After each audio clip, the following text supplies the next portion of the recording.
Armenia, Ethiopia, two of the oldest Christian nations on earth.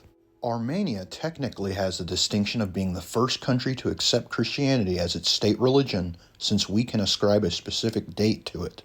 Christianity was adopted there in 301 AD when King Tiridates III of the Arsacid dynasty made it the official religion. Christianity was accepted in Ethiopia around 330 AD when King Nizana of the Kingdom of Aksum made it the state religion.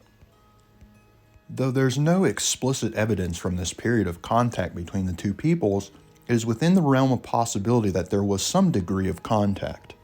Both nations revered Jerusalem as can be imagined, thus their peoples could have met each other on pilgrimage as well as in Cairo and the churches and monasteries of the Egyptian desert. A very noticeable peculiar similarity between the countries are in their writing systems. As you can see, the similarity is unmistakable, though admittedly this does not extend to the sounds of each character but only their appearances. As far as age, the Ge'ez of Ethiopia predates Armenian writing. This has led some to theorize that the Armenian alphabet, if not based on, may have at least been inspired by the Ge'ez. Mesrop Mashtots is credited with developing the Armenian alphabet around 405 AD, whereas the oldest known Ge'ez inscription in Matara, Eritrea, is thought to date to the early 4th century, which we talked about in an earlier video on the Kingdom of Da'amat. Armenian scholars such as Rubina Sevagian and Dr. Boris Adjemian and others believe it is plausible or even likely that in his encounters with Ethiopians, Mesrop Mashtots was inspired by Ge'ez in his work on the Armenian alphabet. Another similarity between the two nations is related to the largest churches in both countries today. In Ethiopia, the Ethiopian Orthodox Tewahedo Church, and in Armenia, the Armenian Apostolic Church. Both of these churches reject the Council of Chalcedon. The Council of Chalcedon was a church council held in 451 AD. The main aim of the council was to reassert the teachings of the previous Council of Ephesus against the heretics Eutyches and Nestorius. The former believed that Christ had only a single divine nature, and the latter believed that Christ was two different persons. To further reassert this, the council defined that in Christ there were two natures, a human nature and a divine nature, quote, without confusion, without change, without division, without separation, end quote. This definition caused a little bit of controversy among some who would later reject the council.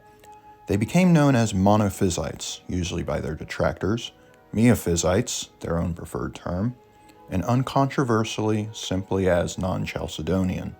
Though, as previously stated, explicit contact between the two nations is not proven during this earlier period, we do know that since at least the early Solomonic dynasty there was a notion of the Armenian nation known to Ethiopians. For example, the Acts of Saint Gregory the Illuminator and Saint Ripsima the Martyr, both of whom were believed to be instrumental in the conversion of Armenia, were translated into Ge'ez. In Ethiopia, Saint Ripsima is known as Arsema.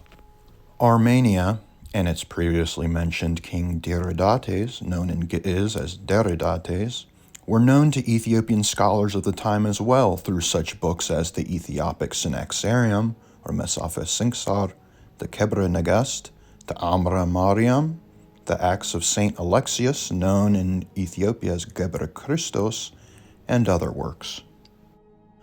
It is in 1339 when we encounter perhaps the first explicit contact between the two peoples, for it is that year to which the hagiography of Eustatheos, a renowned Ethiopian monk, ascribes his travel to Armenia with several disciples.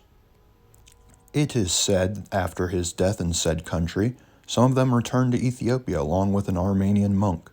We also see explicit contact by the way of post-medieval Armenian manuscripts, found in covers made by Ge'ez manuscripts.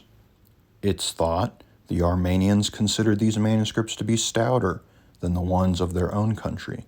According to Richard Pankhurst, religious contact led to the compilation of a few rudimentary Ge'ez to Armenian vocabulary books. Over the centuries, several Armenian merchants were adopted as envoys and/or trade agents by the Ethiopian Empire. As we covered in a previous video, in the early 16th century, Empress Eleni sent an envoy to India and Portugal on her behalf named Mateus, or Matthew, who was an Armenian. When Emperor Fasilides expelled the Portuguese Jesuits from Ethiopia in 1633, all white people were effectively barred from the entry into the country for the time being. However, Armenians were excused from this ban given their religious and cultural similarities. Enter another Armenian, Hoja Murad, born near Aleppo, Syria in 1618. He traveled to India and other places in the east for no less than 3 Ethiopian emperors, Fasilides, Johannes I, and Iyasu I. It is thought Hoja Murad also served as an interpreter when a certain Bishop Hovannes came to the country. Hoja is not mentioned in foreign sources after 1700, so is presumed to have died of old age around that time. When French physician Charles Poncet was about to return for France in 1700, Iyasu I seized the opportunity to dispatch an embassy to the French King Louis XIV by sending Hoja's nephew, Murad ibn Madlum, sometimes referred to as Murad the Younger, along with Poncet. The Gondarine period also saw the entrance of other notable Armenians, such as the scholar Avedic Bagdasarian, who would write a travel book, The Way to Travel to Abyssinia, as well as in 1764, the jeweler and traveler writer Hovannes Tov Magian, who was for over a year Emperor Eoas's treasurer. Already in his time, he would make mention of the presence in the Ethiopian capital of several other Armenians. In fact, in Volume 2 of his famous work, Travels to Discover the Source of the Nile, Scottish traveler James Bruce praises the Armenians in Ethiopia thusly: "The Armenians of all the people in the East are those most remarkable for their patience and sobriety. They are generally masters of most of the Eastern languages, are of strong, robust constitutions, of all people the most attentive to the beasts and merchandise they have in charge, exceedingly faithful, and content with little." In the early 19th century, individuals of mixed Ethiopian-Armenian heritage played key diplomatic roles. Notably, Warke Karapet, the half-Armenian son of merchant Karabet Habeshi, or Garabet in Ethiopia, served as envoy for 3 regional rulers: Dejasmuch Sabagadis of Tigray, Dejasmuch Wabahaile Mariam of Semain, and King Sahle Selassie of Shoa. By the 19th century, small Armenian communities began to emerge, especially in the cities of Har, Dire Dawa, and Addis Ababa, which around this time became the capital of the country. What distinguished Armenians from other non-African migrants was that they were perhaps the first to settle the country with their families, as opposed to alone or with other groups of men. These families came primarily from the Arabkir region in what is today Turkey. After the genocide, additional families migrated from Aintab and Cilicia. A number of able Armenian craftsmen entered the country during this time, notably Dikran Ebeyan, a jeweler by trade who not only imported firearms but made jewelry and crowns for Emperor Johannes IV, Negus Teklehaimenot of Gojam, and Menelik of Shoa, along with his consort Taitu. In fact, the crown used at Menelik II's coronation in 1889 was crafted by Ebeyan. Perhaps the most notable Armenian during Menelik II's time was the entrepreneur and merchant Sarkis Terzian. Terzian, referred to as Tilik, or the Great in Amharic, arrived in then Egyptian-occupied Har in 1883 and perhaps helped Menelik capture it in 1887, for whom in 1889 he undertook the first of several journeys to Europe in quest of firearms. Not only this, but he participated in Ethiopian campaigns into the Ogaden region, where he commanded a frontier post. Besides being an importer of firearms, Terzian ran retail stores in Addis Ababa and Har, and he imported Ethiopia's first steamroller, a British Aveling and Porter traction engine aptly named Sarkis Babur, or Sarkis train. Subsequently, Terzian was involved in setting up an arms factory at Kaki and thermal baths at Filwaha. Terzian is regarded as a founding hero by the Ethio-Armenian community. Ethio-Armenians, sympathetic to their country of adoption, sided with Ethiopia during its quarrel with Italy in the 1890s, culminating in the famed Battle of Adwa. Besides Terzian, many others were involved in the acquisition of firearms during this time. The Armenian community would continue to grow, especially after the Battle of Adwa, by which time the capital had its own Armenian quarter. By 1935, the population of Armenians living in Ethiopia reached nearly 3,000, making them the fourth largest foreign community in the country, behind the Arabs, Greeks, and Indians. Another prominent Armenian entrepreneur and businessman during the times of both Emperors Menelik II and Haile Selassie I was Krikorios Boghosian. Born in Bardizag near Constantinople, he made his way to Ethiopia by way of the Gulf of Aden in 1895. Krikorios imported decorations for the cloaks worn on court capes and was one of Emperor Menelik's leading business agents. He's also purportedly the first Armenian man to take an Ethiopian wife and played an important role in the establishment of Ethiopia's Armenian Council. Many other names of influential Armenians could be given. Given that most, if not all, the Armenians in Ethiopia were fellow non-Chalcedonians, traditionally they would make use of the local Tewahedo Orthodox churches for their weddings, funerals, and would teach their children at home. This would, however, begin to change in the early 20th century. An Armenian school was erected in 1918, the first Armenian chapel in 1923, an Armenian sports club would follow in 1930, and an Armenian church in 1935. We'd be remiss to end without making at least some mention of another interesting event in the history of Armenian-Ethiopian relations.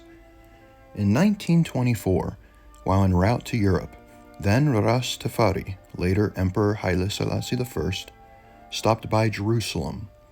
There he encountered 40 Armenian orphans, or Arba Lejoch, as they'd come to be known in Amharic. They impressed him so much that he adopted them and had them sent to Ethiopia, where they were trained in musical instruments and formed the Imperial Brass Band.